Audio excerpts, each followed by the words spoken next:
यहाँ तो सभी दिव्य विभूतियाँ उपस्थित हैं। त्रिदेव, त्रिदेवियों के साथ इंद्रदेव और सभी देवता ही तो हैं यहाँ। तो फिर यहाँ कौन है ऐसा जो गणेश जी के लिए संकट उत्पन्न करने का कारण बन सकता है?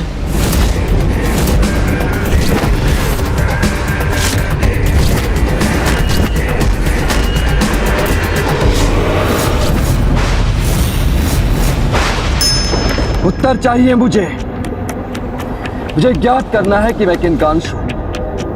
उनका परिचय चाहिए मुझे। कौन हूं मैं? कौन है मेरे पिता? कौन है मेरे पिता?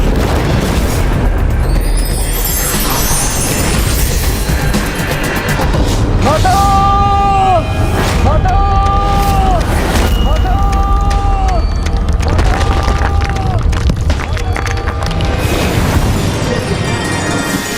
माँ, प्रणाम माँ। क्या हुआ पुत्र? तुमने अपना तप क्यों भंग कर दिया? माँ, मैं तप करने का प्रयास अवश्य करता हूं, किंतु मेरा मन विचलित हो जाता है, व्याकुल हो जाता हूं मैं।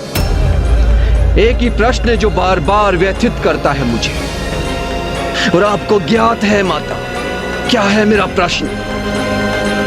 एक ही प्रश्न पर केंद्रित है मेरी अनंत जिज्ञासा। किसका पुत्र हूं मैं? किसका पुत्र हूं मैं? मेरे पुत्र हो तुम, भूदेवी के पुत्र। मैं ही तुम्हारी माता हूँ। आप जननी है मेरी, ज्ञात है मुझे, किंतु मेरे पिता कौन है उनका परिचय ज्ञात नहीं। वो मुझे ज्ञात करना है माता। मैं आज कुछ भी स्वीकार नहीं करूंगा। वर्षों से जिस उत्तर से आपने मुझे वंचित रखा है, वो आज आपको देना होगा माता। वो रहस्य आज आपको उजागर करना ही होगा। अरे वाह नंदी जी, इतने सारे उपहार, वो भी मेरे लिए। हाँ गणेश जी, ये समस्त उपहार आपके लिए ही हैं। अच्छा। पुत्र गणेश, अभी एक उपहार और शेष है तुम्हारा। एक और उपहार? अच्छा मामा जी, तो कहाँ है वो उपहार? बताइए ना मामा जी, मेरा एक और उपहार कहाँ है? अवश्य।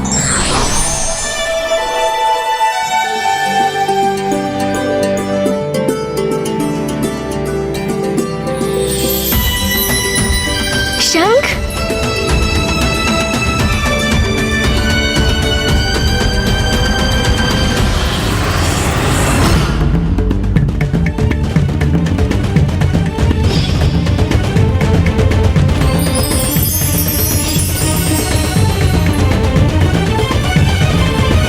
क्या हुआ, आप सभी इतने चकित क्यों हैं? ये मेरा शंख नहीं है, केवल शंख रूपी मिष्ठान है। ओह, अच्छा मामा जी, आप समझा।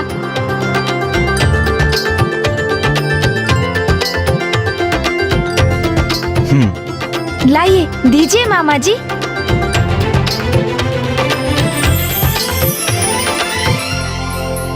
आपका कोटि कोटि धन्यवाद मामा श्री।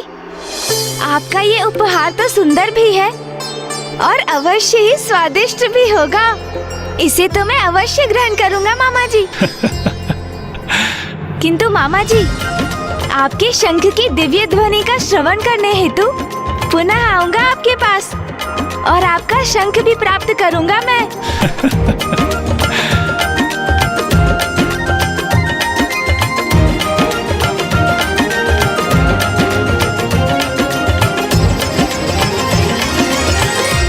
माता, क्या आपको ये ज्ञात नहीं?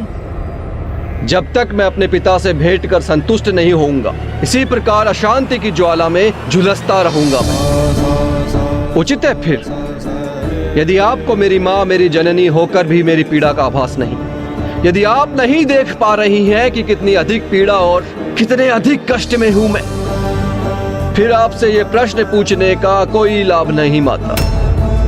आप मेरी जिज्ञासा शांत कर मुझे इस पीड़ा से मुक्त नहीं कर पाएंगे और मेरा मन निरंतर मुझसे यही प्रश्न करता रहेगा।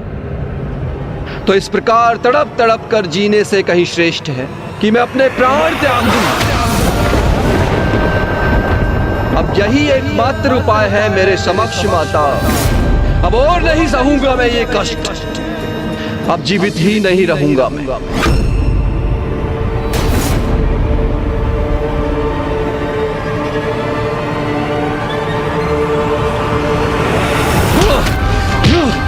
प्राण दे दूंगा अपने में, प्राण दे दूंगा माता। पुत्र भौम, इस अनर्थ को विराम दो।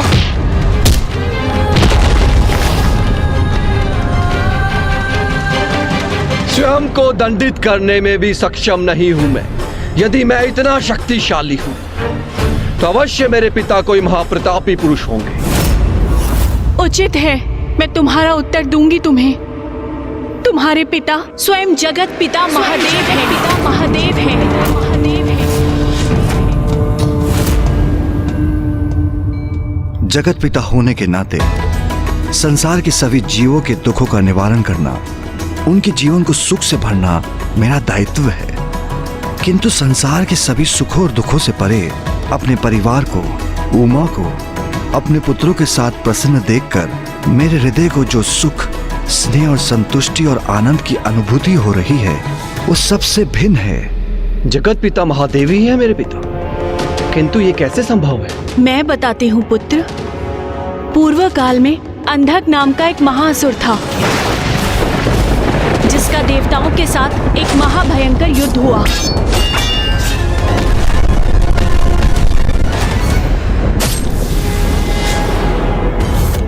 अंधक की दुष्टता को देखकर महादेव अत्यंत क्रोध में थे, जिसके कारण उनके मस्तक पर श्वेत की एक बूंद छलछला गई और वो एक बूंद जब नीचे गिरी तो उसकी अद्भुत ऊर्जा से एक नवीन जीवन का आरंभ हुआ। और जब मैंने उस नन्हे शिशु को अपने हाथों में उठाया तो वो क्रोधपूर्ण रुदन कर रहा था, क्योंकि महादेव के क्रोध से उत्पन्न स्वेद की बूंद से उसका जन्म हुआ था। महादेव द्वारा अंधकासुर के वध के उपरांत मैंने उन्हें संपूर्ण घटना का विवरण दिया। प्रणाम महादेव। मैं पृथ्वी हूँ। इस सृष्टि के सभी जीवों का जन्म मुझ पर ही होता है, इसलिए एक प्रकार से मैं उनकी जननी तो हुई, किंतु मेरा दुर्भाग्य देखिए कि मेरे अपनी कोई संतान नहीं। किंतु आज संयोगवश आपके श्वेत की जो बूंद मुझ पर गिरी, उसने इस बालक का रूप ले लिया। महादेव, मुझ पे कृपा करें। आप उसे मेरे पुत्र के रूप में भेंट दे दीजिए।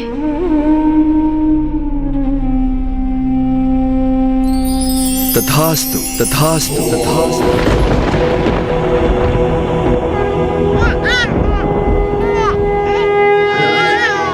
देवी पृथ्वी आज से तुम्हारा पुत्र कहलाएगा और तुम्हारे नाम से जुड़कर इसका नाम होगा भौम, भौम, भौम। ये सत्य आज तक आपने मुझसे छिपा कर रखा माता। तुम मेरे पुत्र हो, मैंने तुम्हारा पालन पोषण किया है। मैं सदा तुम्हारी देखरेख करती हूँ और तुम सदा ही मेरे साथ रहते आए हो। और महादेव कैलाश में अपने परिवार के साथ निवास करते हैं। किंतु माता, मैं भी उनका परिवार हूँ। महादेव मेरे पिता हैं तो मेरे पिता पर भी मेरा अधिकार है।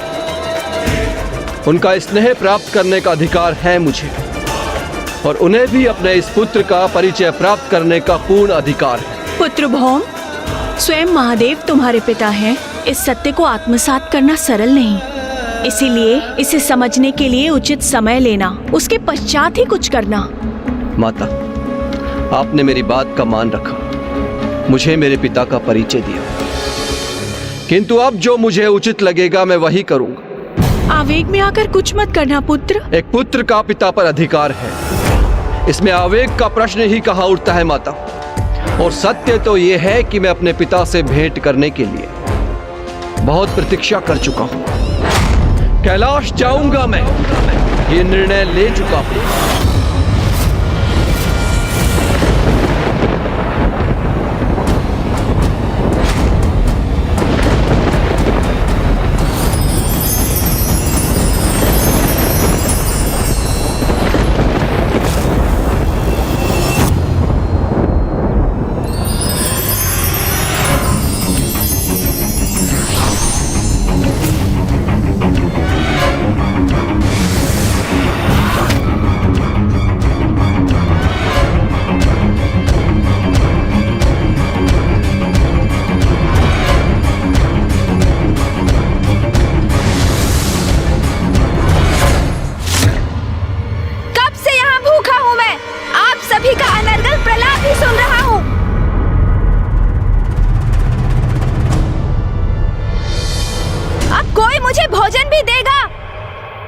अथवा बस भोजन को घूर घूर कर ही अपनी भूख शांत करनी होगी मुझे।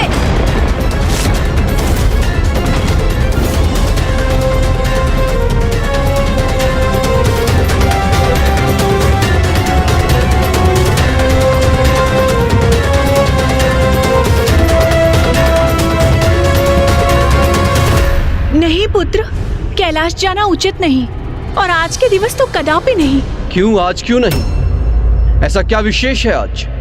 आज कैलाश पर बहुत बड़ा उत्सव है पुत्र।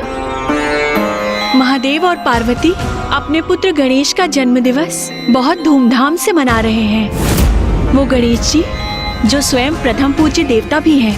वाह, एक और गणेश सर्वाधिक सर्वप्रिय पुत्र, जिसके जन्म दिवस के उपलक्ष्य में संपूर्ण कैलाश आनंदित है। एक मैं हूं भौम, तिरस्कृत परित्यक्त पुत्र, जिसका नाम महादेव को कोई स्मरण है ना कोई चिंता। मुझे भौम के नेत्रों में गणेश जी के प्रति ईर्ष्या और द्वेष स्पष्ट दिखाई दे रहे हैं। कहीं इसके कारण उससे कोई अनर्थ न हो जाए। पुत्र भौम, तुम्हारा ये विचार महादेव को दोष देना सर्वथा अनुचित है।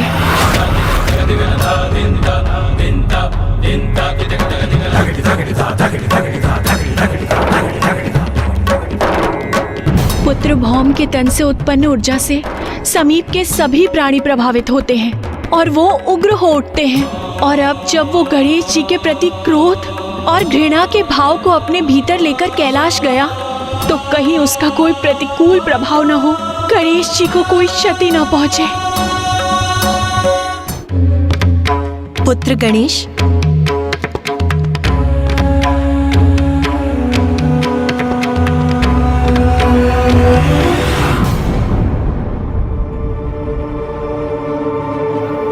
क्या हुआ माँ?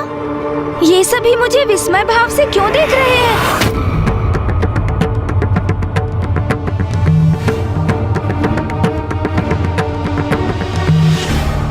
अवश्य क्षणिक भावावेश था गणेश का, जो पल भर में उमड़कर मिट भी गया और अब उसे स्मरण भी नहीं है। सब कुशल है। हम सभी से बहुत बड़ी भूल हुई,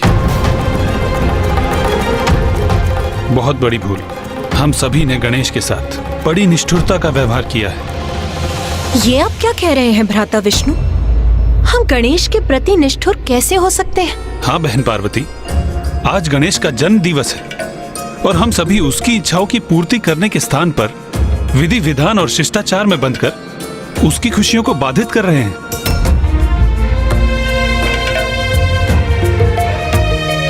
जो भी विधि विधान है वह अवश्य पूर्ण होंगे, किंतु हमें गणेश को उसके भोजन से वंचित नहीं रखना चाहिए।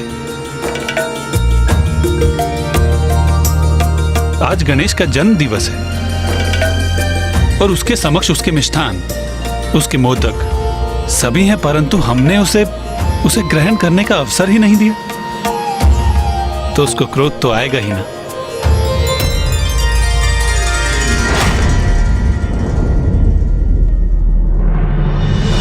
उचित कह रहे हैं भ्राता विष्णु। भूख तो साधारण जीवों के हृदय में क्रोध जागृत कर देती है, तो फिर गणेश का क्रोधित होना तो स्वाभाविक ही है। आप उचित कह रहे हैं भ्राता विष्णु। भूल मुझी से हुई है। मुझे सर्वप्रथम उसे भोजन कराना चाहिए था। हाँ माँ, मुझे अत्यंत भूख लगी है, जो आपके हाथों से मोदक खाकर ही तृप्त होगी। आप मुझे खिलाएंगी ना माँ? खिलाइए ना माँ।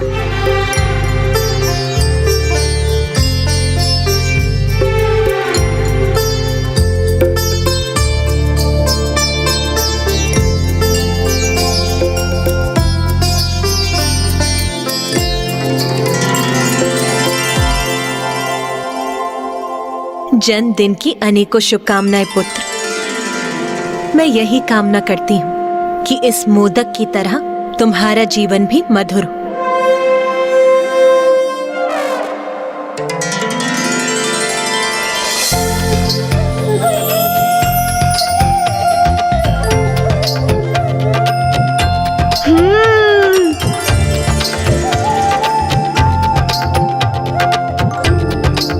अति स्वादिष्ट।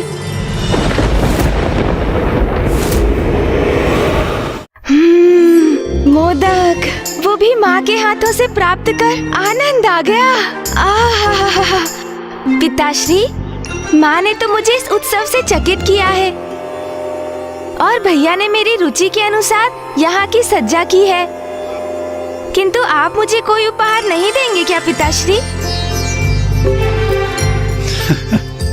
सर्वथा उचित प्रश्न किया है गणेश ने। कहिए महादेव, आप अपने पुत्र के जन्म दिवस पर कोई उपहार नहीं देंगे?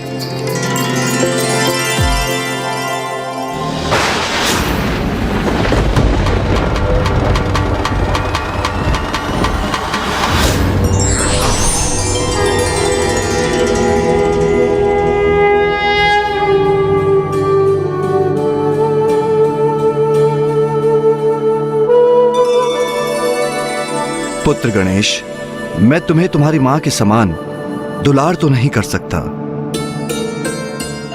मैं तुम्हें तुम्हारे भ्राता के समान तुम्हारी सभी नटखट क्रीड़ाओं में भागीदार भी नहीं बन सकता। किंतु एक पिता होने के नाते मैं तुम्हें अपनी दृष्टि दे सकता हूं। एक पिता की दृष्टि जो सदैव तुम पर बनी रहेगी। अपना श्रवण दे सकता हूं। एक पिता का श्रवण जो सदैव तुम्हारा स्वर सुनेगा। मैं तुम्हें अपनी वाणी दे सकता हूं। एक पिता की वाणी जो सदैव तुम्हारा मार्गदर्शन करेगी। मैं तुम्हें अपनी भुजाएं दे सकता हूं। एक पिता की भुजाएं जो सदैव तुम्हारी रक्षा करेंगी, अपना संरक्षण करने हेतु तुम्हें अपने भीतर भर लेंगी। मैं तुम्हें अपने कंधे दे सकता हूं। एक पिता के कंधे जो सदैव तुम्हारा दायित्व का बोझ उठाने में सहायक बनेंगे। जन्म दिवस तो तुम्हारा है पुत्र, किंतु जिस दिवस से तुम हमारे जीवन में आए हो, हमारे लिए वरदान स्वरूप हो, हमारे जीवन के अमूल्य उपहार हो तुम। जन्म दिवस की शुभकामनाएं पुत्र। कर्पूरगारं करुणावतारं संसार सारं भुजगेन्द्रहारं सदा वसन्तं हृदयारविन्दे भवानी सहितं नमामि। आयुष्मान भव।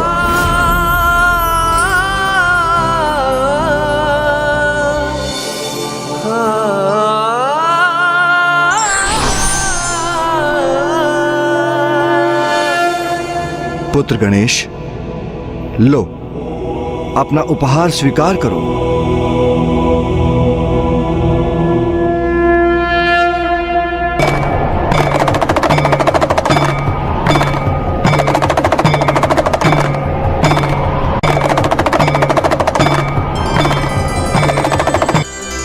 धन्यवाद पिताश्री। इससे तो मधुर ध्वनि भी उत्पन्न होती है। पुत्र गणेश, मैंने तुम्हारे मामा के विपरीत तुम्हें एक वास्तविक डमरू प्रदान किया है।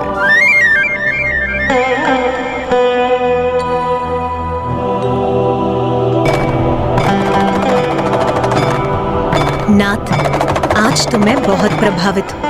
आपने तो इस उत्सव के आनंद को और भी बढ़ा दिया। उमा, एक पिता के लिए इससे आनंद की बात क्या हो सकती है कि उसकी संतानें आनंदित है।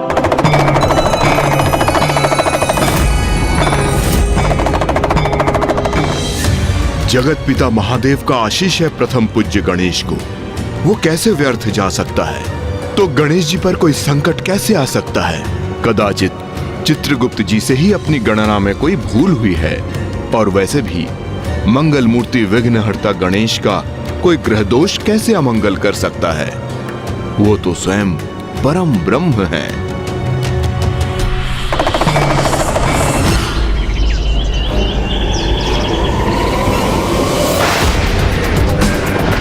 एक पुत्र के जन्म दिवस का उत्सव दूसरे को अलगाओ। मैं भी महादेव का पुत्र हूँ। विनती से अथवा शक्ति से अपना अधिकार तो मैं लेकर ही रहूंगा।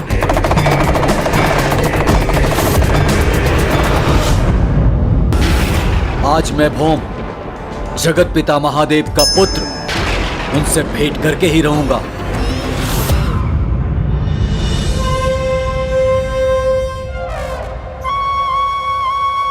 अरे वाह, इतने सारे मिष्ठान।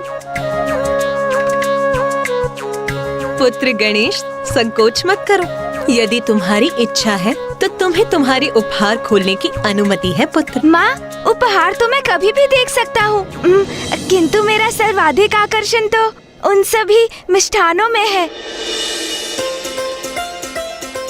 उन्हें ग्रहण कर सकता हूँ ना माँ? अवश्य पुत्र। अरे अरे देवी पार्वती, आप तो अपने पुत्र को मोदक खिला चुकी हैं। हाँ देवी पार्वती, अब हमें भी अवसर दीजिए। हम भी पुत्र गणेश को ये मिष्ठान खिलाना चाहते हैं जो हम उसके लिए अपने हाथों से बनाकर लेके आए हैं। अवश्य। देवी सरस्वती, सर्वप्रथम आप ही खिला दीजिए। नहीं देवी लक्ष्मी, सर्वप्रथम आप खिलाइए। नहीं नहीं देवी सरस्वती, पहले आप। नहीं देवी, आप खिलाइए। नहीं देवी सरस्वती, पहले आप। गणेश को अपने हाथों से मिष्ठान खिलाने का आनंद तो मैं भी प्राप्त करना चाहती हूँ। ओहो, बुआ जी और मामी जी तो एक दूसरे को ही आगे बढ़ने को कह रही है, किंतु दोनों में से ये कोई भी नहीं समझ पा रही है कि अब ये मिष्ठान मेरे मुख में प्रवेश करने में एक पल की भी प्रतीक्षा नहीं करना चाहते।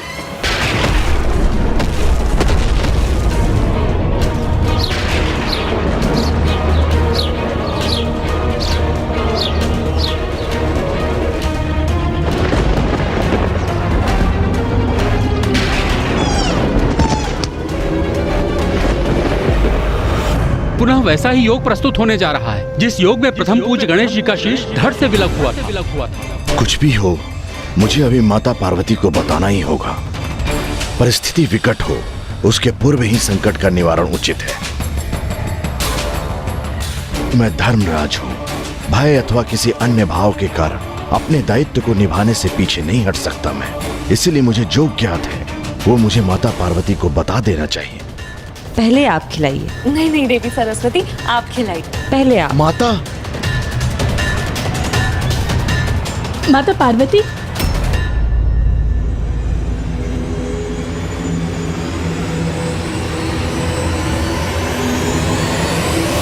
माता लक्ष्मी और माता सरस्वती को समझाइए ना कि वो शीघ्र निर्णय लें, क्योंकि मैं भी गणेश जी को अपने हाथों से मिष्ठान खिलाने के लिए ललायित हूँ। मुझे भी अवसर प्राप्त होना चाहिए। अवश्य देवी शची।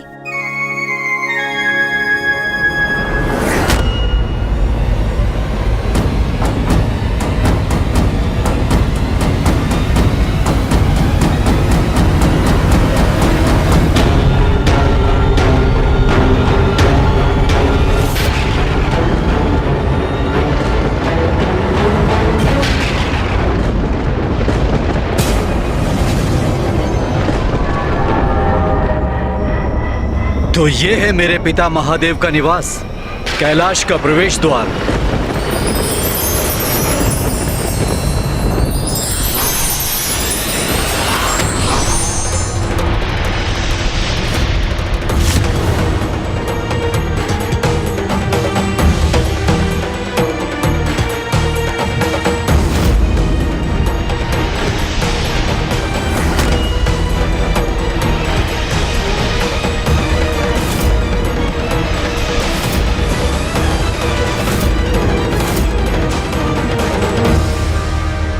पुत्र गणेश, देवी शची कितने स्नेह से तुम्हें अपने हाथों से मिष्ठान खिलाना चाहती हैं, और तुम उन्हें उसका अवसर ही नहीं दे रहे हो। और तुमने देवी लक्ष्मी और देवी सरस्वती की थाल से भी मिष्ठान समाप्त कर दिए।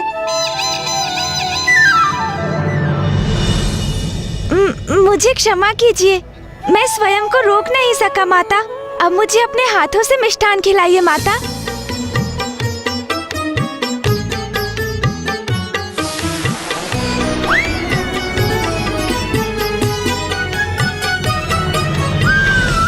प्रतीत होता है गणेश का ध्यान पूर्ण रूप से भोजन पर ही है और उसकी इस एकाग्रता को भंग करने का कोई उपाय नहीं।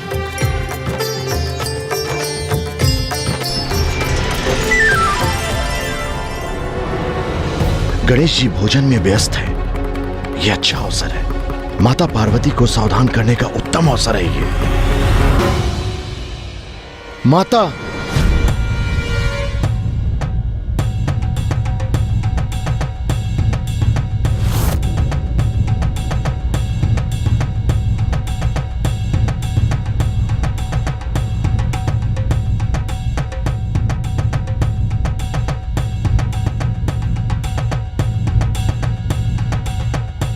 भैया तो ढोल का स्वर उत्पन्न कर रहे हैं।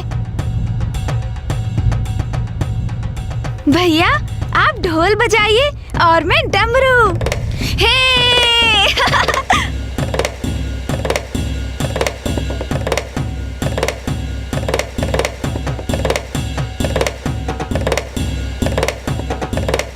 दोनों महादेव पुत्रों की जुगलबंदी तो बड़ी ही आनंददायक होगी।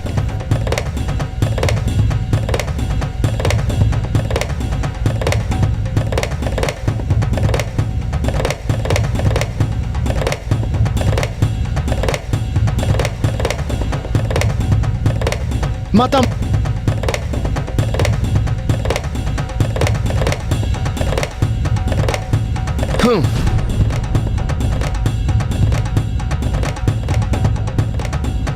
आज मेरे अनुज गणेश का जन्म दिवस है।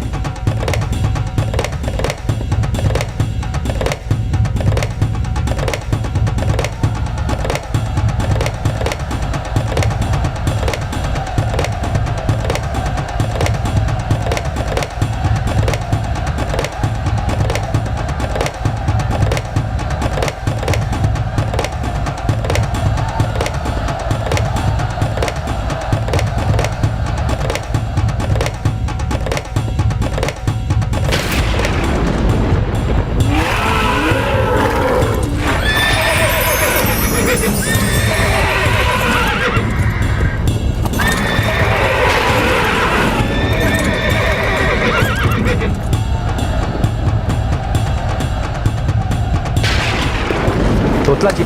हाँ दी। आपने कुछ सुना? नंदिनी में तोतला अवत्य हूँ, लेकिन मेरी प्लवन तत्ती प्रभावित नहीं है। ढोल बजले तुम लाओ तब तुम ले। अरे ढोल बज रहे हैं तो मुझे भी सुनाई दे रहा है, किंतु बाहर से ये पशुओं की चित्कार। पशुओं की चित्कार? हाँ, क्या वो सुनाई दे रही है आपको? हाँ नंदिनी, ध्वनिया तो मुझे भी आ रही है। बोलिए ध्वनिया नहीं बाल से आ रही है। तोतला जी हमें बाहर जाकर देखना चाहिए कि देवताओं के वाहन इतने व्याकुल क्यों हो रहे हैं। आइए चलिए।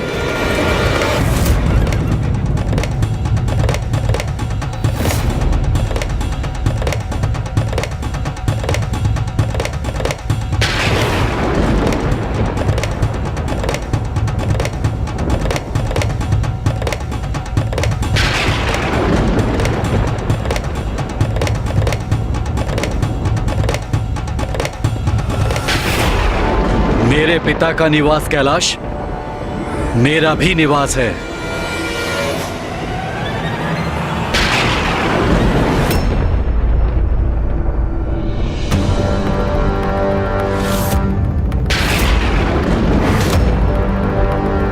तोतला जी कौन है ये, और ये यहाँ क्यों आया है, और इससे ये रक्तवर्णी वाष्प क्यों उत्पन्न हो रही है?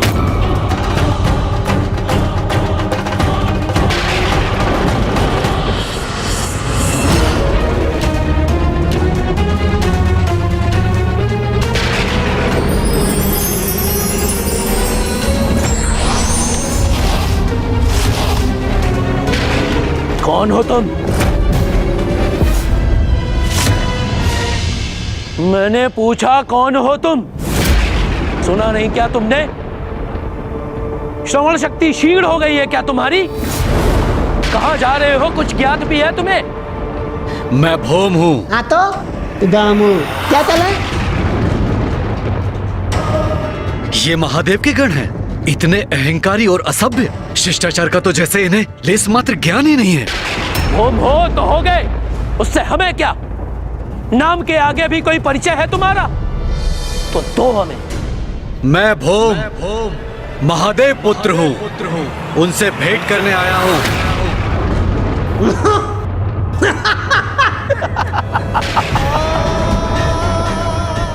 महादेव पुत्र है ये। महादेव पुत्र भौम। तोतला जी कहां से, कैसे कैसे बड़े बड़े भ्रम पाल कर यहां पहुंच जाते हैं मूर्ख अज्ञानी, और कहते हैं महादेव पुत्र भौम है।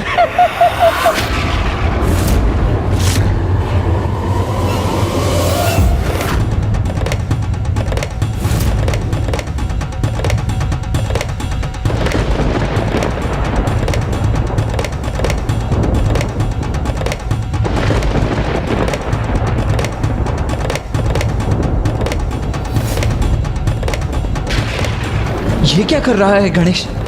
उसने अपने डमरू के नाद को इतना क्यों बढ़ा दिया? ना मैं मूर्ख हूँ ना अज्ञानी, और सत्य तो वही है जो माता ने मुझे बताया, किंतु ये गण धृष्ट और अशिष्ट अवश्य है। कभी दर्पण में मुख देखा है अपना? कहाँ मेरे प्रभु महादेव? उनके पुत्र देव सेनापति कुमार कार्तिकेय और प्रथम पूज्य गणेश जी, और कहाँ तुम?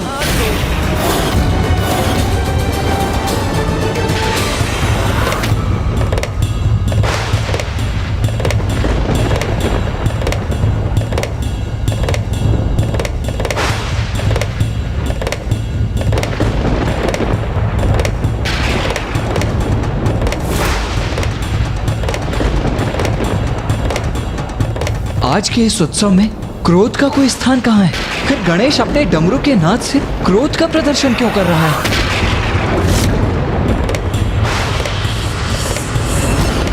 मैं भी महादेव का ही पुत्र हूँ। अरे मूर्ख, हम सभी महादेव के पुत्र हैं, क्योंकि वो तो जगत पिता है। किंतु इस कारण कोई भ्रम नहीं पालना चाहिए। वास्तविकता में उनके दो ही पुत्र हैं, कुमार कार्तिकेय जी और प्रथम पूज्य गणेश जी। तुम्हारे पिता स्वयं जगत पिता महादेव हैं, जिनके जन्म दिवस का उत्सव यहाँ आज कैलाश में मनाया जा रहा है। उनके दो ही पुत्र हैं, कुमार कार्तिकेय जी और गणेश जी, जिनके जन्म दिवस का उत्सव यहाँ आज कैलाश में मनाया जा रहा है।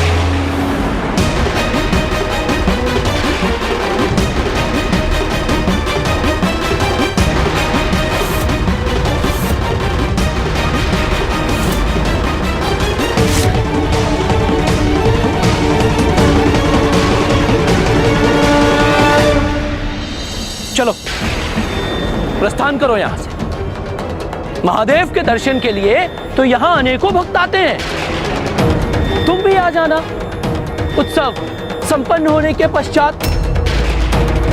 अभी वो अपने पुत्र के साथ व्यस्त है। तुम दोनों समझने के लिए तैयार क्यों नहीं हो? मैं भी महादेव का ही पुत्र हूं, किंतु जो सत्य है वो समझने के लिए कभी ना कभी तुम्हें विवश होना पड़ेगा। और महादेव को भी यदि अभी उनसे भेंट कर अपना परिचय दे सका तो उचित है, अन्यथा अन्य रूप धारण कर सत्य उनके समक्ष अवश्य आएगा। बात!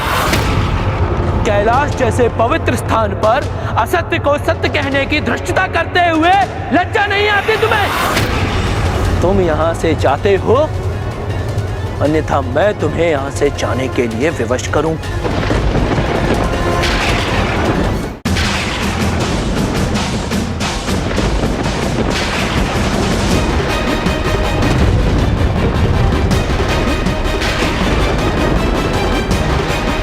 पुत्र गणेश ऐसे रौद्र रूप में?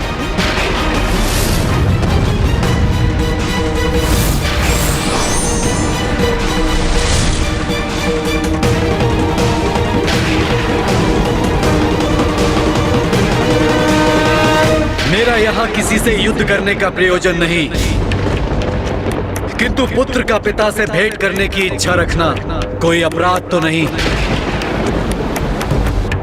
अपितु पिता का पुत्र को अस्वीकार करना अवश्य अनुचित है, और अनुचित का परिणाम कभी उचित नहीं होता। जा रहा हूं मैं, किंतु पुनः आऊंगा। जाओ जाओ। और हाँ, जब पुनः आओगे तो अपना महत्व बढ़ाने के लिए, सभी का ध्यान अपनी ओर आकृष्ट करने के लिए शिव पुत्र हूं ये मत कहना। ये देव पुत्र है।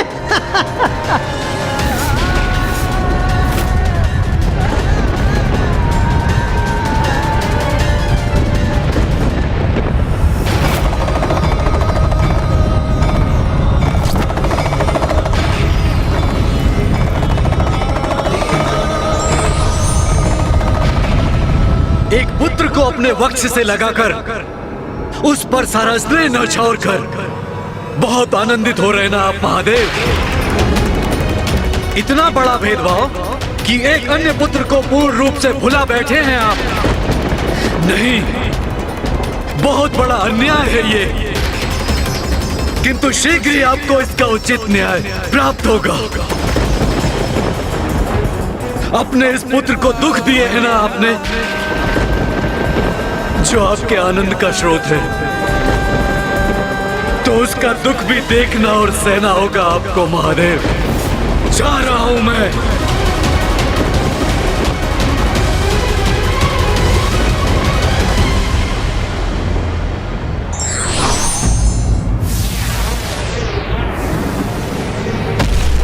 पुत्र गणेश,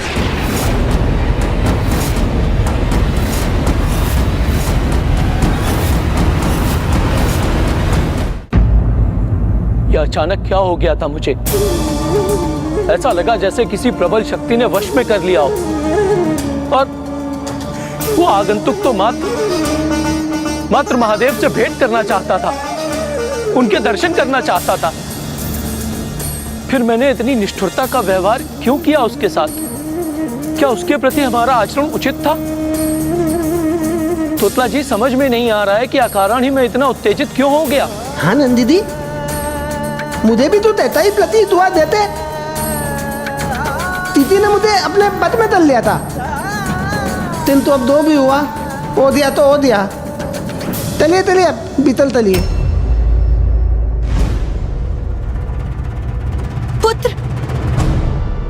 पुत्र तुम कुशल तो हो ना? हाँ माँ, ज्ञात नहीं अकस्मात मुझे क्या हो गया था। कदाचित मुझे भूख लगी है, इसीलिए ऐसा हुआ होगा माँ। अब हमें प्रस्थान करना चाहिए। हाँ, आज पुत्र गणेश का जन्म दिवस है और उसे बहुत भूख लगी है। अभी हमें उसे शांतिपूर्वक भोजन करने देना चाहिए।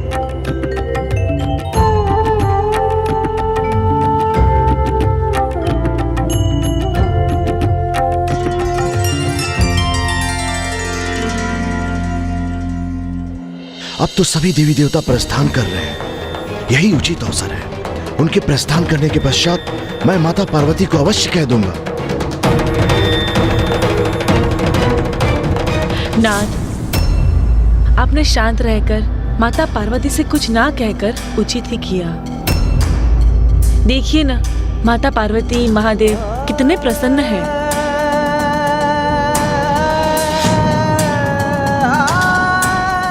देवगण, आप सभी मुझे अत्यंत प्रिय हैं और मैं अत्यधिक प्रसन्न हूं कि आप सभी गणेश के जन्मोत्सव में उपस्थित रहे। इसलिए आप सभी को अनेकों धन्यवाद।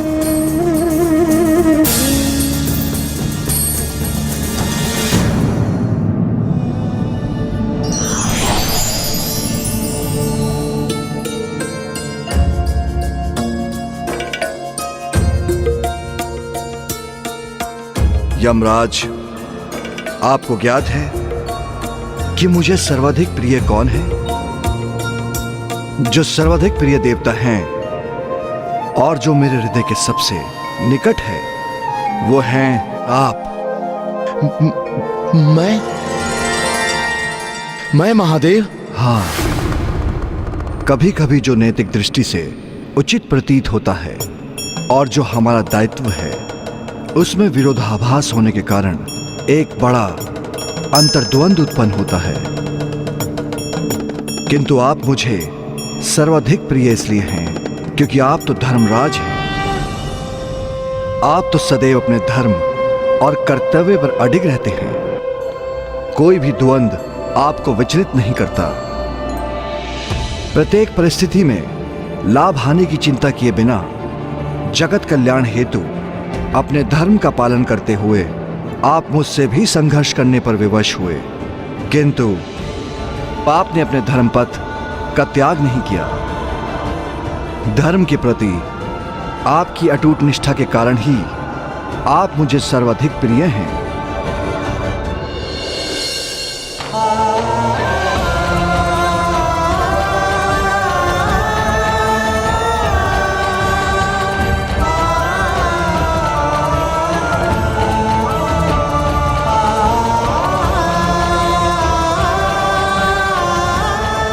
महादेव को मुझ पर इतना विश्वास है और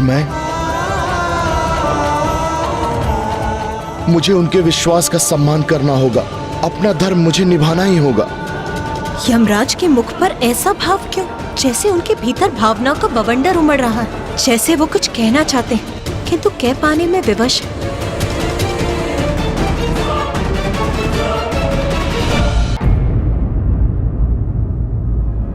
क्या हुआ यमराज? प्रतीत होता है आप मुझसे कुछ कहना चाहते हैं यमदेव।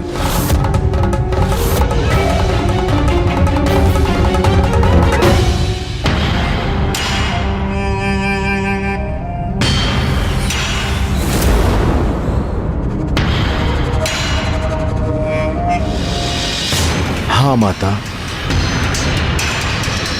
हम अपनी संपूर्ण दिवस आपसे अपनी चिंता साझा करने का प्रयास करते रहे हैं, किंतु प्रतीत होता है कि उसका योग्य समय अभी आया हो।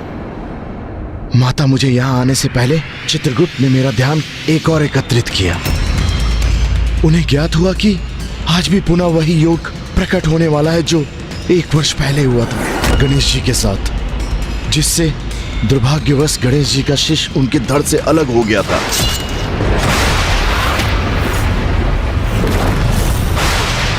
और माता, पुनः उसी योग के कारण गणेश जी का कोई बड़ा अनिष्ट होने की संभावना है। माता, आज संपूर्ण दिन मैं आपको यही दुखद सूचना देने का प्रयास कर रहा था।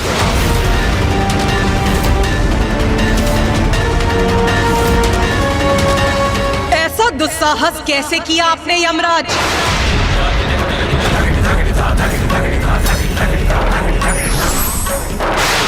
कौन है आप और कौन है चित्रगुप्त? मेरे पुत्र गणेश पर कोई संकट छाएगा, ये कहने वाले कौन होते हैं आप दोनों? और वो भी उसके जन्म दिवस के शुभ अवसर पर। इसका दंड दूंगी मैं आपको, अंत करूंगी आपका।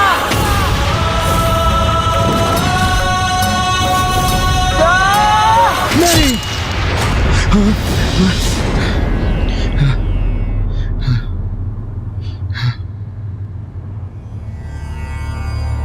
यमराज, पुत्र गणेश के जन्म दिवस पर आपका और देवी प्रिया का कैलाश पर आगमन हुआ, उससे मैं अत्यंत प्रसन्न हूँ। अब हमें अनुमति दीजिए माता।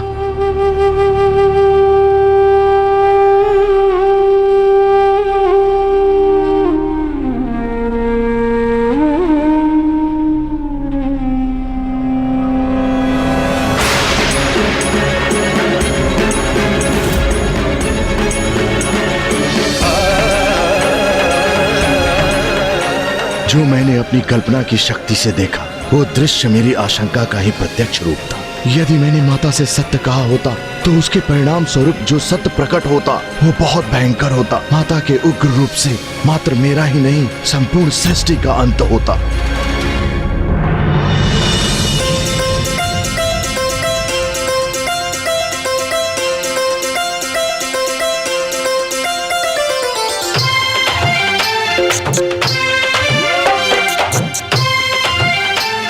अब मैं सभी के द्वारा लाए गए मिष्ठान ग्रहण करने के लिए तैयार हूँ।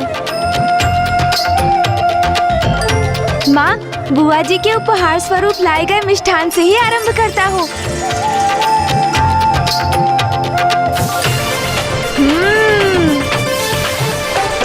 आनंद, अति आनंद।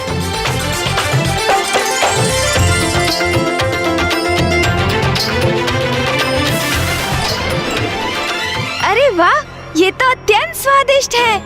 किंतु मैं बुआ जी के मिष्ठान ग्रहण करूंगा और मामी जी के नहीं, तो ये तो मामी जी का तिरस्कार होगा, जो सर्वथा अनुचित है ना माँ? हाँ पुत्र, ये तो सर्वथा अनुचित होगा। अपना तिरस्कार तुम्हारी मामी जी को कदापि नहीं भाएगा पुत्र। वही तो मैं भी कह रहा हूँ ना माँ। तो क्यों ना मामी जी के मिष्ठानों का स्वाद भी ले ही लेता हूँ।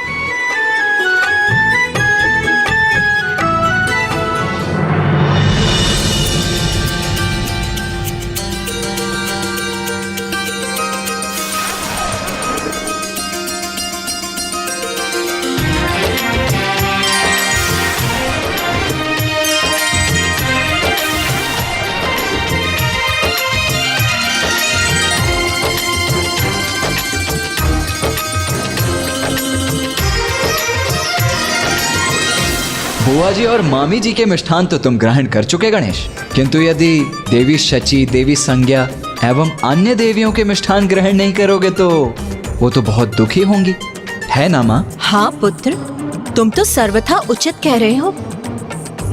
ना ना ना, मैं माताओं के दुख का कारण बनूं, ये मुझे स्वीकार नहीं। अब तो मुझे ये सभी मिष्ठान ग्रहण करने ही होंगे।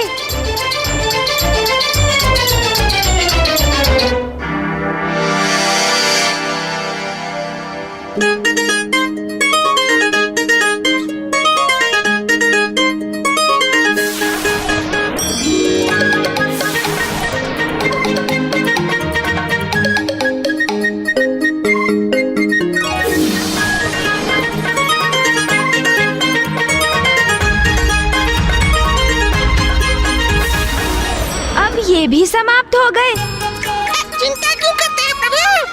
कुबेर जी के मिष्ठान क्यों भूल रहे हैं आप?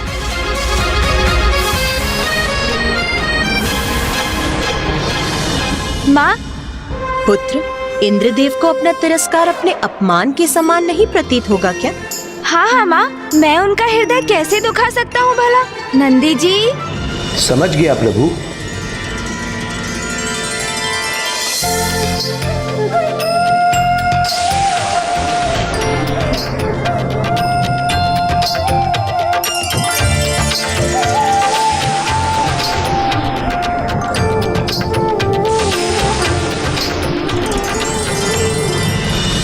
अंततः मामी जी, बुआ जी एवं अन्य माताओं द्वारा लाए गए मिष्ठान मेरे उदर में समा गए। हाँ पुत्र, अपने जन्म दिवस पर आए सभी मिष्ठान तुम ग्रहण कर चुके हो। अच्छा माँ, मुझे तो लगा था बहुत सारे मिष्ठान होंगे। गणेश, प्रतीत होता है तुम्हें मेरे अतिरिक्त अन्य सभी की चिंता है।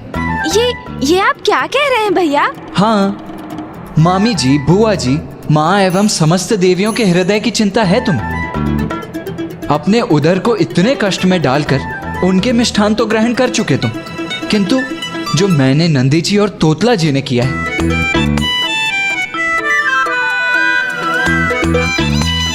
यहाँ की साज सज्जा और व्यवस्था की इतना परिश्रम किया,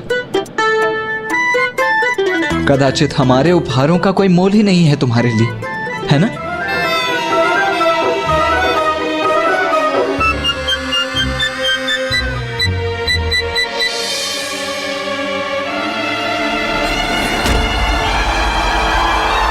नहीं भैया, अपनों का स्नेह तो सबसे मूल्यवान होता है और मैंने सबसे उत्तम उपहारों को तो अंत के लिए बचा के रखा था।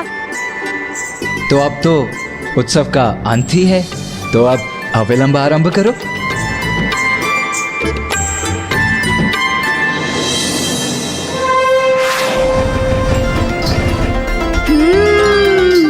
आपका स्नेह रूपी मोदक तो सर्वाधिक मधुर है भैया।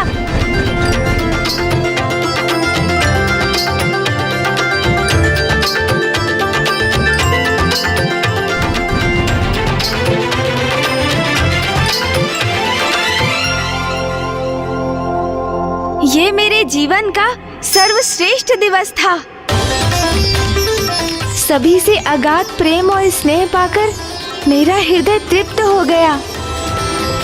तो मैं भी संकल्प लेता हूँ कि आज के बाद मेरे जन्म दिवस गणेश चतुर्थी पर जो भी भक्त मेरा स्मरण करेगा, मैं उसकी मनोकामना अवश्य पूरी करूँगा, उसे मनोवांछित वरदान दूंगा।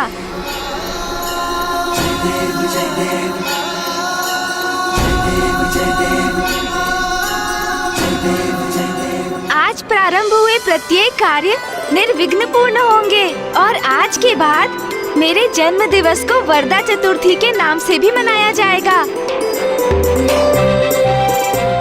मन तो कर रहा है इस दिवस का कभी अंत ही ना हो।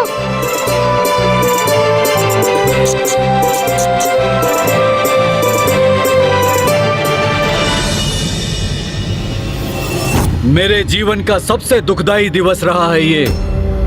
कितनी ख्याति सुनी थी मैंने महादेव की। जगत पिता है वो, दया और करुणा के सागर है वो। क्या जगत पिता अपनी संतानों के साथ ऐसा दुर्व्यवहार करते हैं? मैं तो उनसे भेंट कर अपने पुत्र होने का सम्मान प्राप्त करना चाहता हूँ। क्या वो अनुचित है माँ? यही तो मैं तुम्हें दीर्घ काल से समझाने का प्रयास कर रही हूँ पुत्र। महादेव के दर्शन पाना इतना सरल नहीं है। उसके लिए उनका सम्मान, उनका स्नेह अर्जित करना होगा। तुम्हें घोर तप करना होगा पुत्र। तप करो पुत्र, महादेव को पाने का तप करो। एक बार तुमने महादेव का स्नेह प्राप्त कर लिया, उनके हृदय में अपना स्थान स्थापित कर लिया, तो वे तुम्हें कभी नहीं ठुकराएंगे। उचित है माता। यदि उनके निकट पहुंचने का यही मार्ग है तो मैं तप करूंगा। महादेव को पाने के लिए मैं घोर तप करूंगा माता।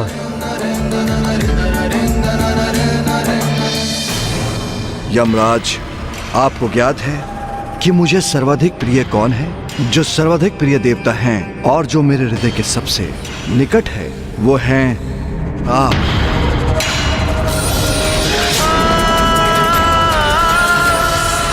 स्वामी, हमें शीघ्र चलना चाहिए। चलिए। स्वामी, अब किस विचार में खोए हैं आप? चलिए ना। आप जाइए देवी प्रिया, हमें अपना धर्म निभाना है। आप जाइए। देखिए, कुछ भी करके हमें रोकने का प्रयास मत कीजिए। किंतु स्वामी। नहीं, आप जाइए, ये मेरा आदेश।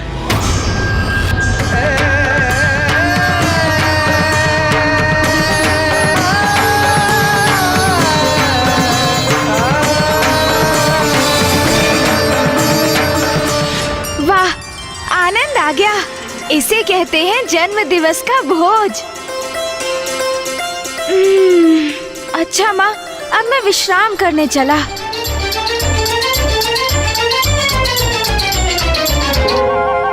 गणेश, क्या हुआ भैया? किसी और अतिथि के द्वारा लाए गए मिष्ठान शेष है क्या? नहीं गणेश, अब कोई मिष्ठान शेष नहीं, किंतु भोजन के पश्चात निद्रा मग्न होना उचित नहीं। अभी तो टहलना चाहिए। मैं भी टहलने ही जा रहा हूँ, आओ तुम भी चलो। माँ, मैं निद्रा करना चाहता हूँ और भैया मुझसे परिश्रम करवाना चाहते हैं, वो भी मेरे जन्म दिवस पर। पुत्र गणेश, तुम्हारे भ्राता सर्वथा उचित कह रहे। तुम जाओ और जाकर टहलकर कैलाश की एक परिक्रमा पूर्ण करो।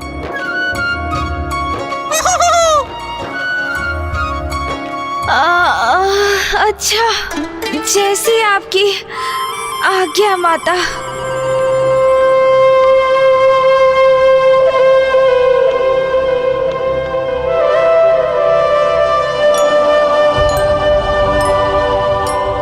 क्या हुआ माँ? कुछ नहीं पुत्र, बस तुम्हें अपने हृदय के समीप रखना चाहती हूँ।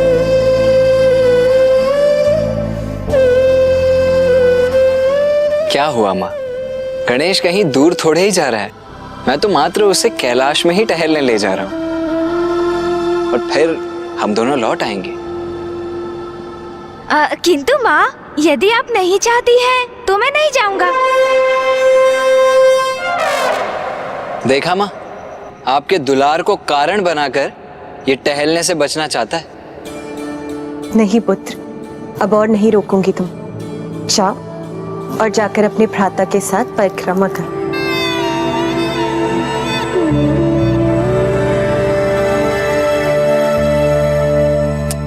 चलो गणेश, आओ। माँ,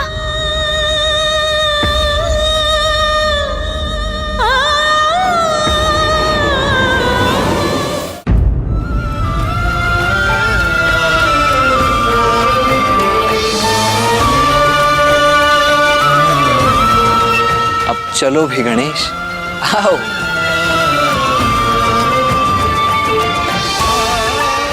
ज्ञात नहीं क्यों अपने पुत्र गणेश को लेकर मुझे अचानक विचित्र सी आशंका हुई। नहीं नहीं, गणेश का जन्म दिवस, इसीलिए मैं इतनी भावुक हो रही हूँ। मेरा पुत्र विघ्न हटता है तो भला उस पर कोई संकट कैसे आ सकता है?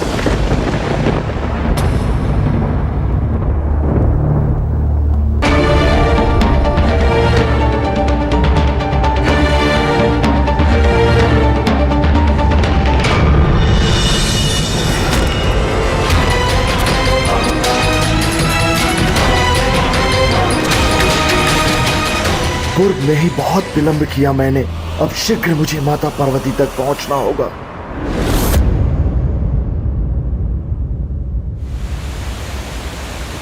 चलते समय गहरी श्वास लेते रहो गणेश। टहलते समय श्वास के उचित प्रवाह से शरीर को भोजन के पाचन में सहायता प्राप्त होती है। तो तुम श्वास ले रहे हो ना गणेश?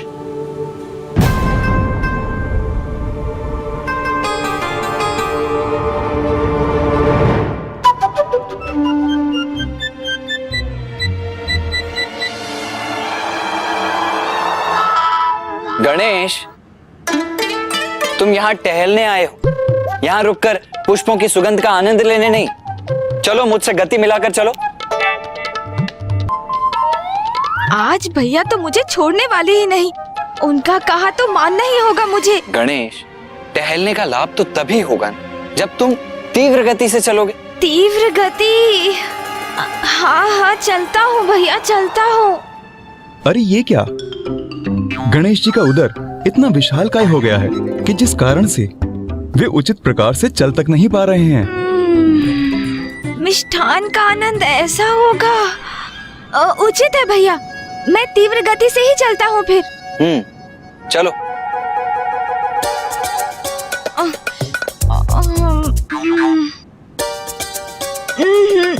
भैया से गति मिलाकर चलना तो मेरे वश में ही नहीं।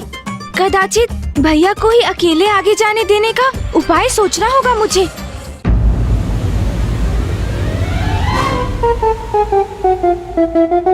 गणेश तो फिर पीछे छूट गया। गणेश, आओ। आ रहा हूँ भैया, आ रहा हूँ।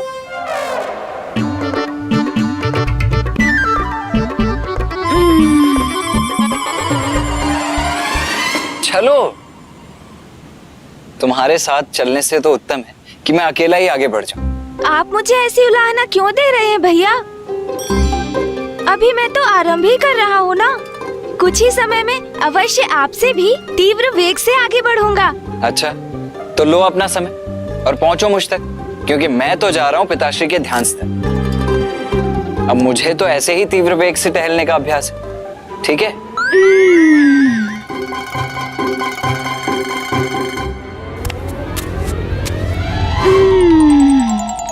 गणेश जी, इतने विशालकाय उदर के साथ आप कितना भी प्रयास करें, किंतु कुमार कार्तिकेय के साथ नहीं चल सकेंगे और ना ही उन तक पहुंच पाएंगे।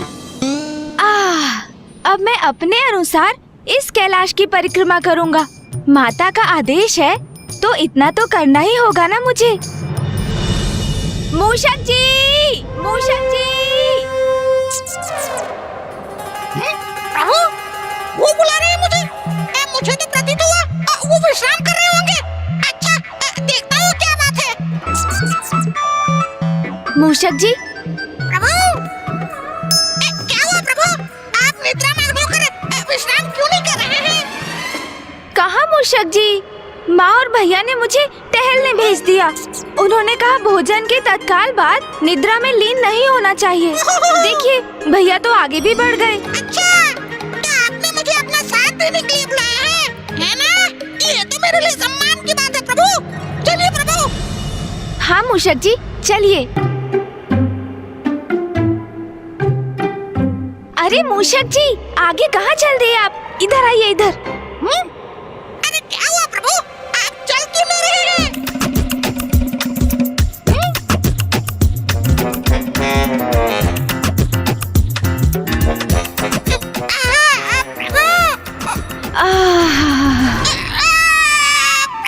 अरे साथ नहीं मूषक जी, मुझे इस परिक्रमा को समाप्त करने में सहायता चाहिए। मेरे प्रिय वाहन, अब कैलाश की परिक्रमा आप पर आरूढ़ होकर करूंगा मैं। अवश्य प्रभु, अवश्य। बेचारे मूषक जी, वो कुछ कहने में तो असमर्थ हैं, किंतु गणेश जी के उदर के बोझ के नीचे दबे जा रहे हैं। आगे बढ़िए मूषक जी, आगे बढ़िए। जितनी शीघ्रता से हम ये परिक्रमा संपन्न करेंगे, उतनी ही शीघ्र हम लौटकर विश्राम करने के लिए मुक्त होंगे। इसलिए अब ये सब आपके ऊपर है मूषक जी। चलिए चलिए। मेरे ऊपर तो आप है प्रभु।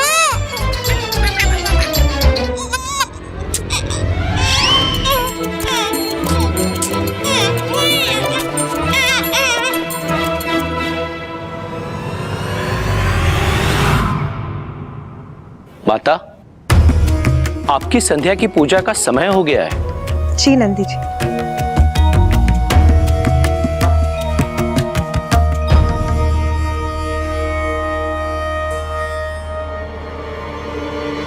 माता,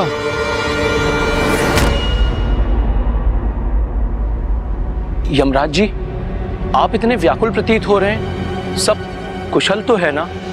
मुझे माता से शीघ्र अतिशीघ्र मिलना है, कुछ बताना है उन्हें। किंतु माता तो संध्या की पूजा के लिए भीतर चली गईं और उनकी पूजा में व्यवधान डालना तो उचित नहीं। आप थोड़ी प्रतीक्षा कर लीजिए। वैसे भी आज की पूजा अति विशेष है। आज गणेश जी का जन्म दिवस है, इसलिए माता को एक विशेष अवधि में पूजा करनी है।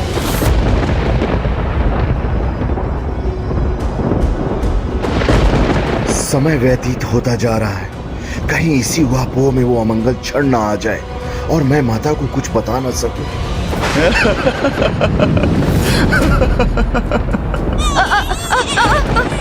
अरे संभालिए मूषक जी, संतुलन बिगड़ रहा है मेरा।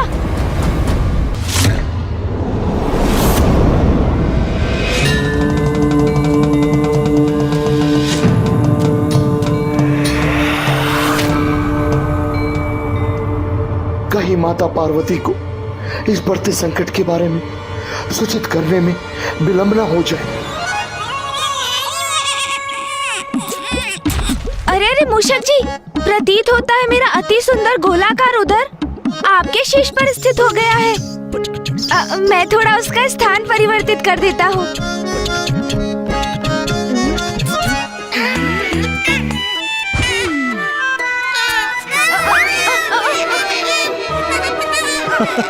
अरे संभालिए मूषक जी, संतुलन बिगड़ रहा है मेरा।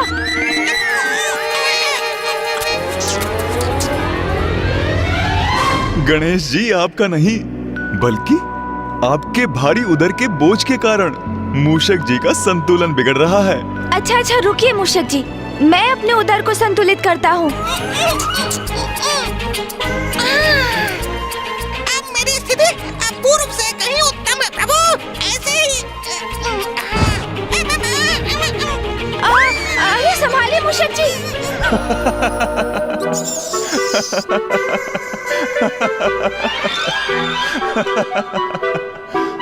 मूषक जी, आप हंस रहे हैं क्या? नहीं तो प्रभु। किंतु मैं पूर्ण विश्वास के साथ कह सकता हूँ, मैंने किसी के हंसने का स्वर सुना है। गणेश जी की ऐसी अवस्था देखकर इतनी हंसी आ रही है, किंतु मुझे स्वयं पर नियंत्रण रखना होगा। अरे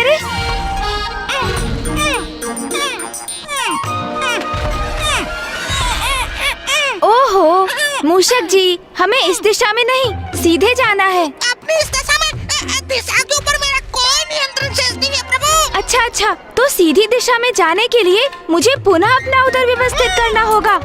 ये तो उत्तम युक्ति है मूषक जी।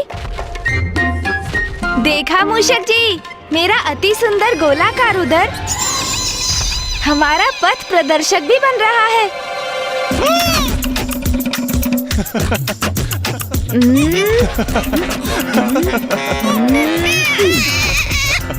अब तो सब उचित है ना मूषक जी? आपने मुझसे कुछ कहा प्रभु? हाँ, मैंने पूछा, अब तो सब उचित है ना? मैं आपका स्वर सुनने में असमर्थ हूँ प्रभु।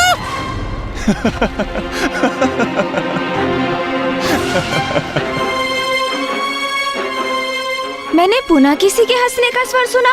वहाँ ऊपर कौन है जो हंसे जा रहा है? अरे मूषक जी तो कुछ सुन ही नहीं पा रहे। आपके उदर ने उनके कान जो ढक दिए हैं। प्रभु, आप तनिक आगे तो देखिए। मूषक जी, धीरे धीरे चलिए, तो हम इस पथ को सरलता से पार कर लेंगे।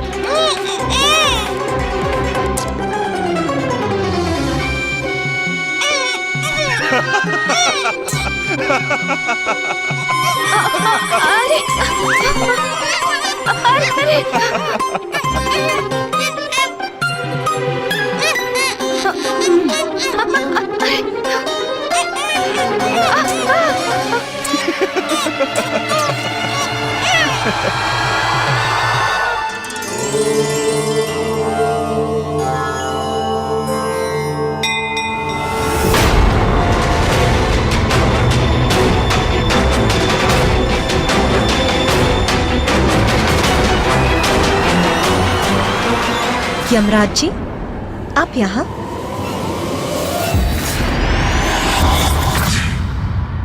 देवगन, इतनी विपदाओं का सामना करने के उपरांत गणेश जी के जन्मोत्सव के हर्ष उल्लास ने एक बार पुनः मुझे नवीन स्फूर्ति से भर दिया।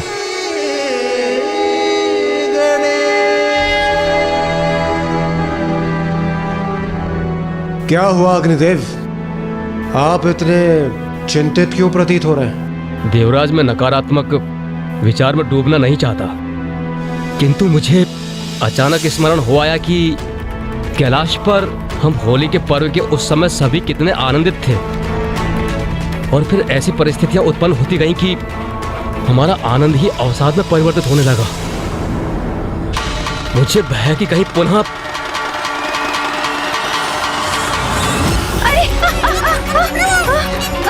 अरे मूषक जी का संतुलन तो बिगड़ रहा है, गिर रहे हैं वो।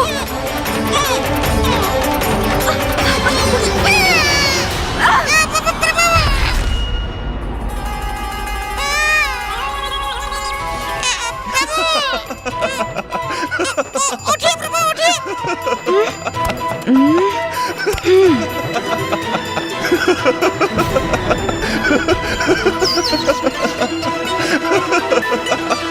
आप इस प्रकार क्यों हंस रहे हैं चंद्रदेव? यहाँ आपको इतना हास्यास्पद क्या प्रतीत हो रहा है? आप हैं हास्यास्पद। जब से आप मूषक जी पर आरूढ़ हुए हैं मैं तब से आपको देख रहा हूँ। आप अति हास्यास्पद हैं। मैंने स्वयं को रोकने का बहुत प्रयास किया किंतु मेरी हंसी फूट पड़ी। कितनी विचित्र आकृति है ना आपकी। खंभ जैसे हाथ पांव, विशाल काय गज का शीश, और उधर मानो अन्न का भंडार हो। और तो और, आपने कभी इस पर विचार किया है कि आपका आहार ग्रहण करने के उपरांत आपका उदर इतना हास्यास्पद हो जाता है, अब कोई आपको ऐसी अवस्था में देखेगा उससे तो हंसी आ ही जाएगी।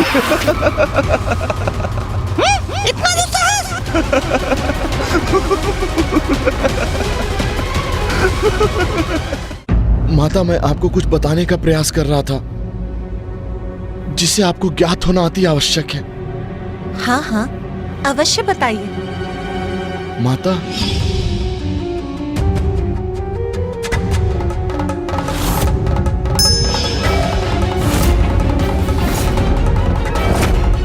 माता, आज फिर वही योग प्रकट होने जा रहा है जिसमें उनका शिष्य उनके धड़ से विलग हो गया था।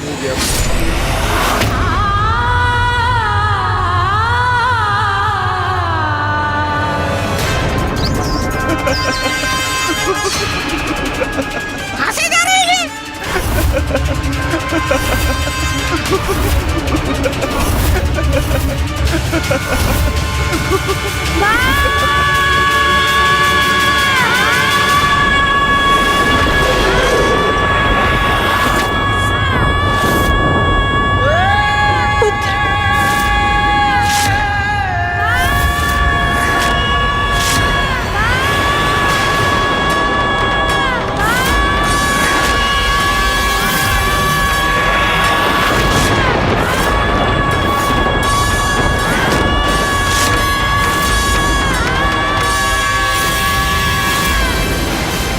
नाथ, ये तो गणेश की चित्कार थी।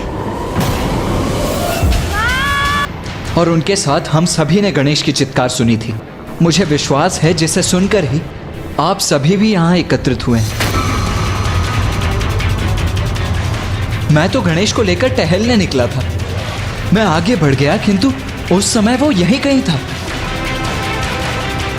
तो क्या आप में से किसी ने उसे देखा है? क्या उसकी चित्कार का कोई कारण आप सभी में से किसी को ज्ञात है?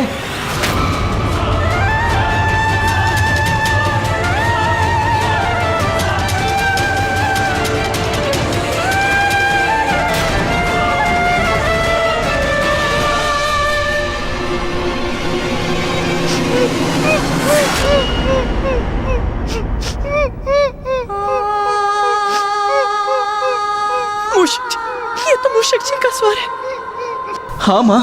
कि तू वो रुदन क्यों कर रहे? क्या है उनके विलाप का कारण?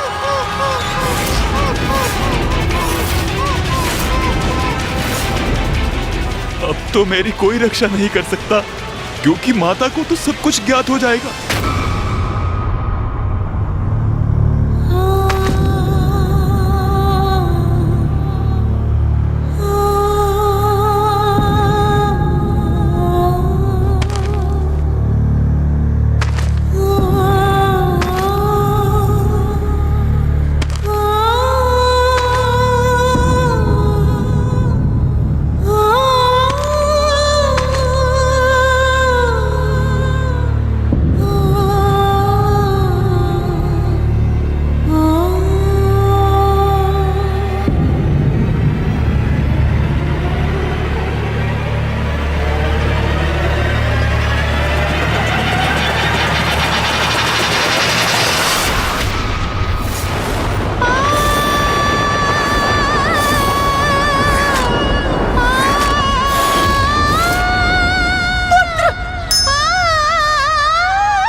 उठो अनुज।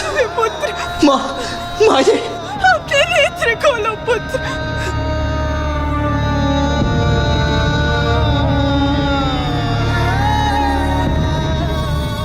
वही हो गया जिसका मुझे भय था। यदि मैं पूर्व में ही समय रहते माता पार्वती को इस संकट का आभास करा देता तो कदाचित वो गणेश जी को भवन से बाहर ही नहीं आने देती, फिर ये अनर्थ नहीं होता। ये कैसे हो?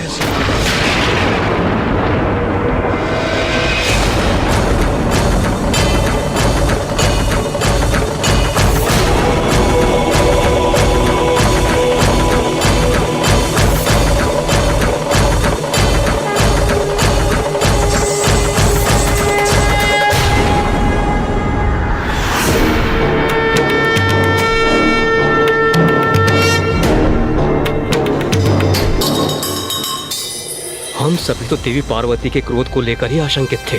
महादेव के क्रोध की तो कल्पना भी नहीं की हमने। अब यदि वो अपने पूर्व आवेश में आ गए तो और भी घोर अनिष्ट होगा। आप सभी ने क्या मेरा प्रश्न नहीं सुना?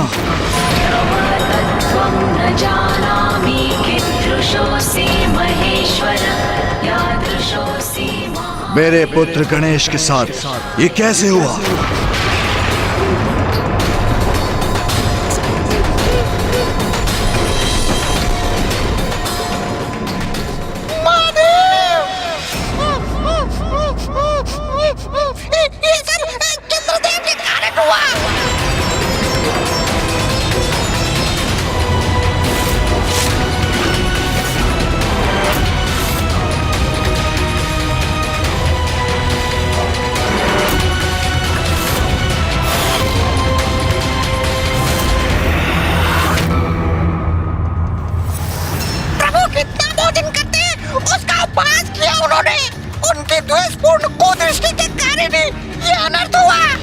जब से आप मूषक जी पर आरूढ़ हुए हैं मैं तब से आपको देख रहा हूं। कितनी विचित्र आकृति है ना आपकी। खंभ जैसे हाथ पांव, विशाल काय गज का शीश और उधर मानो अन्न का भंडार हो।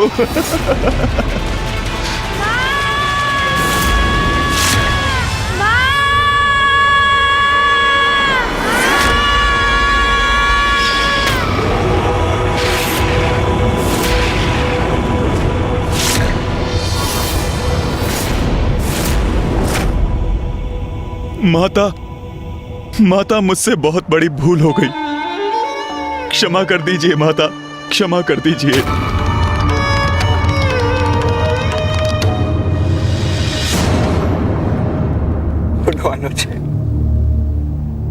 कैसे देवता है आप?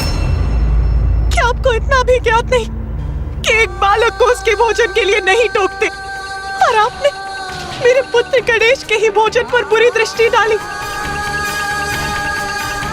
उपहास किया उसका, जिसके कारण ये अवस्था हुई है मेरे पुत्र गणेश की।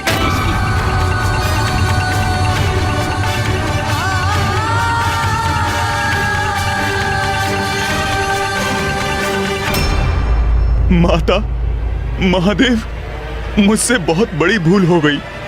मेरी इस भूल के लिए मुझे क्षमा कर दीजिए। चंद्रदेव, आपने जो किया वो सर्वथा अनुचित था। प्रभु, मैं क्षमा की भिक्षा मांगता हूँ, मुझे क्षमा कर दीजिए। क्षमा कर दूंगा आपको।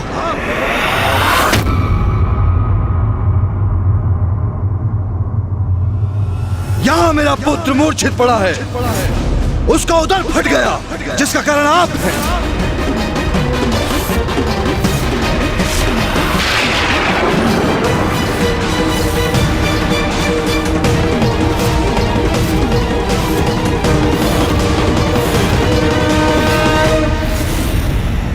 प्रभु, मैं मात्र अपने बचाव हेतु क्षमा याचना नहीं कर रहा हूँ, मेरा विश्वास कीजिए।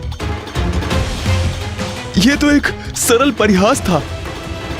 मैं गणेश जी का अनिष्ट नहीं चाहता था। वे मेरे शब्दों और मेरे कारण से मूर्छित नहीं हुए। चंद्रदेव, अपनी भूल को छुपाने का प्रयास मत कीजिए। गणेश मूषक के ऊपर से अवश्य नीचे गिरा, किंतु क्या यह सत्य नहीं कि उसका उदर आपकी कुदृष्टि के कारण ही फटा है?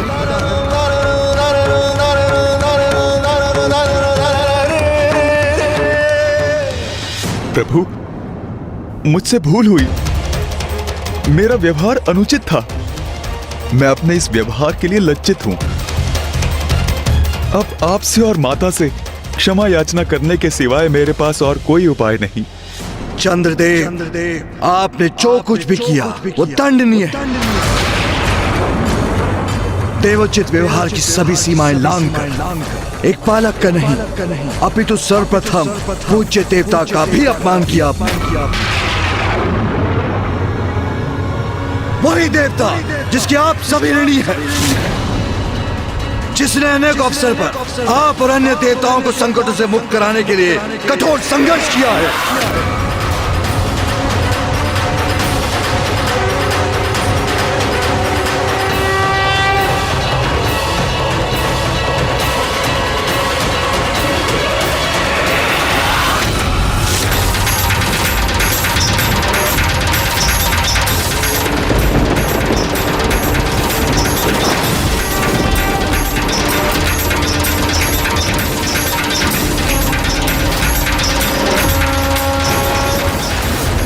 कृपया शांत हो जाइए महादेव, अन्यथा आपके क्रोध से सृष्टि में विनाश आरंभ हो जाएगा। हम आपसे निवेदन करते हैं महादेव, चंद्रदेव से ये भूल अकारण ही हुई, कृपया शांत हो जाइए।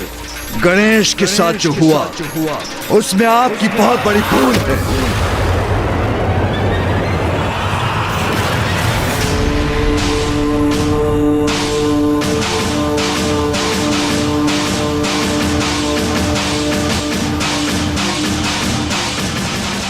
किंतु जो आपने किया वो किसी बुरे आशय से नहीं, आप उसके परिणाम से अनभिज्ञ थे।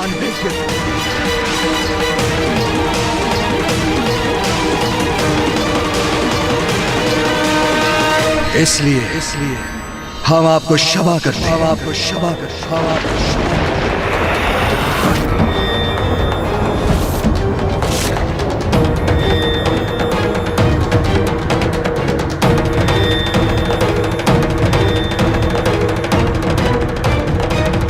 महादेव ने उचित निर्णय लिया, अन्यथा स्थिति नियंत्रण के बाहर चली जाती। कदाचित मुझसे ही सुनने में कोई भूल हुई। क्या कहा आपने प्रभु? हम इन्हें क्षमा करते हैं। उमा, शांत हो जाओ प्रिय। गणेश पुनः स्वस्थ हो जाएगा, क्योंकि जो गणेश सभी के संकटों को हरने में समर्थ है, जो स्वयं विघ्न हरता है, उसे भला कोई संकट कैसे प्रभावित कर सकता है? क्या आप वो नहीं देख रहे जो मेरे नेत्र देख रहे हैं? आपका पुत्र यहाँ अचेत पड़ा है, आहत है वो। कैसे पिता है आप? आपके पुत्र पर निरंतर संकट पर संकट आते रहते हैं। कभी देवताओं के कारण उसका शीश उसकी धड़ से विलग हो जाता है, तो कभी आपके परम भक्त परशुराम के कारण उसका दंत खंडित हो जाता है।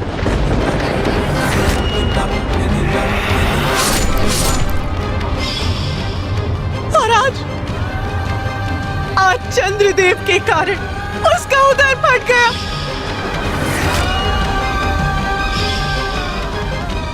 और वो यहाँ अचेत पड़ा है।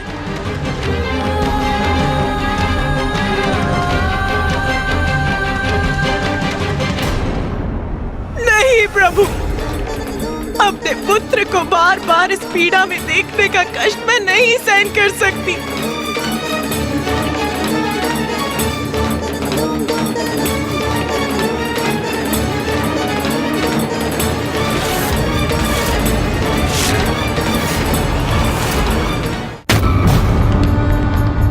मैं आपकी पीड़ा समझता हूं। मैं भी उसका पिता हूं। अपनी संतान को पीड़ा में देखकर माता पिता को कैसा कष्ट होता है, उस बात से भली भांति परिचित हूं मैं। किंतु मैंने चंद्रदेव को उल्हाना दी है, वो अपनी भूल स्वीकार कर चुके हैं। अब हमें भी शांत हो जाना चाहिए प्रिय, क्योंकि क्रोध में लिया हुआ निर्णय सभी के लिए अनिष्टकारी होता है प्रिय। आप मेरी पीड़ा समझते हैं, ये कहकर एक माँ की ममता का अपमान मत कीजिए नाथ। यदि आप एक माँ की पीड़ा समझते तो आप चंद्रदेव को उनके दंड के लिए इतनी सरलता से क्षमादान नहीं देते प्रभु। जिन्होंने मेरे पुत्र का उपहास किया, जिसके कारण मेरा पुत्र यहाँ इस अवस्था में पड़ा है, आपको चंद्रदेव की पीड़ा दिखती है स्वामी, किंतु आपको अपने पुत्र की पीड़ा नहीं दिखती। उमा, मैं कोई पक्षपात नहीं कर रहा। यदि गणेश को क्षति पहुंचाना चंद्रदेव का प्रयोजन होता तो आपसे पूर्व उन्हें मैं दंडित कर चुका होता, किंतु उनके शब्दों का ऐसा प्रभाव पड़ेगा, इस बात का भान नहीं था उन्हें। उनसे अज्ञानता में यह भूल हुई है, इसलिए मैं आपसे भी आग्रह करता हूं, शांत हो जाओ मां। अब इस बात को इतना बड़ा मूल्य मत दो, क्योंकि यदि हमने चंद्रदेव को दंडित किया तो उससे संपूर्ण जीवों का नाश हो जाएगा, संपूर्ण सृष्टि को कष्ट होगा। और ये मत भूलिए, जगत पिता और जगत जननी होने के नाते हमारे बहुत बड़े उत्तरदायित्व हैं। मैं आपको आदेश देता हूं देवी पार्वती, शांत हो जाइए।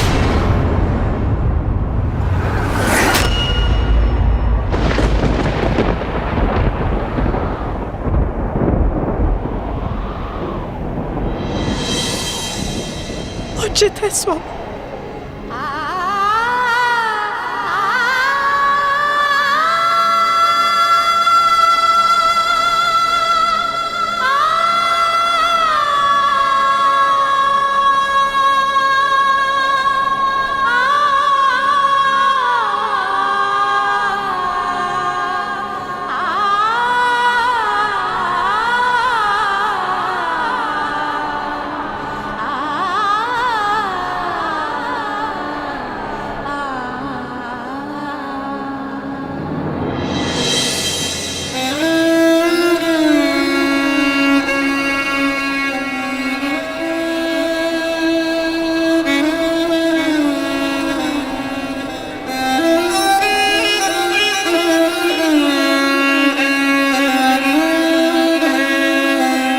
उचित कहते हैं नाथ, बार बार कष्ट प्राप्त करना, आहत होना तो हमारे पुत्र की ही नियति है। जगत जननी हूं मैं, इसीलिए एक साधारण माँ की ममता का अनुभव करने की स्वतंत्रता नहीं है मुझे। और जगत पिता है आप, इसीलिए अपने परिवार के लिए शस्त्र उठाने की अनुमति नहीं है आपको। इस संपूर्ण सृष्टि में हम दोनों से अधिक लाचार माता पिता कोई और नहीं। सब कुछ होने के बाद भी हम दोनों अपने पुत्र के लिए कुछ भी करने के लिए असमर्थ है महादेव।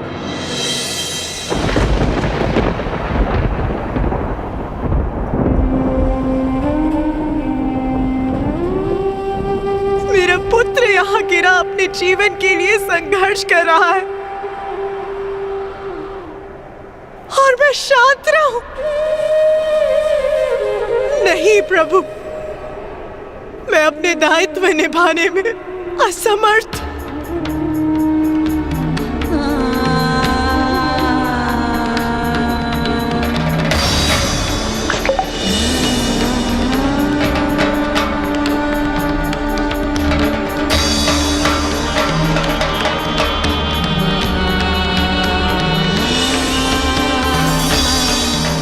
माता, उमा, माते, वहाँ क्या हो गया? आगे खोल।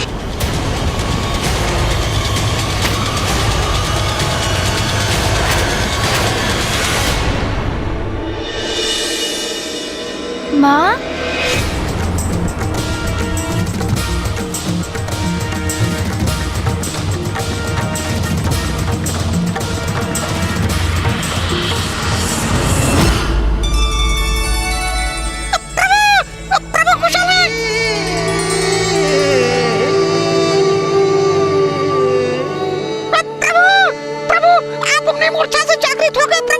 मूषक जी, मैं जागृत नहीं होऊंगा तो और क्या करूंगा?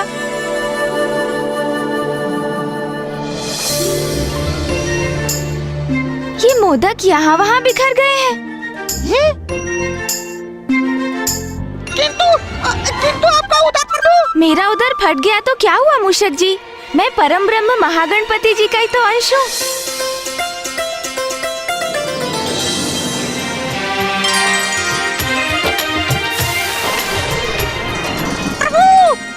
मूषक जी, मुझे कोई क्षति नहीं पहुंच सकती।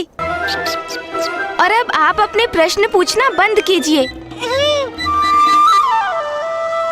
हाँ, देखिए कोई मोदक गिरकर दूर तो नहीं लुढ़क गए हैं। सबके सब लौटकर मेरे उदर में ही जाएंगे। एक भी नहीं छोड़ूंगा मैं।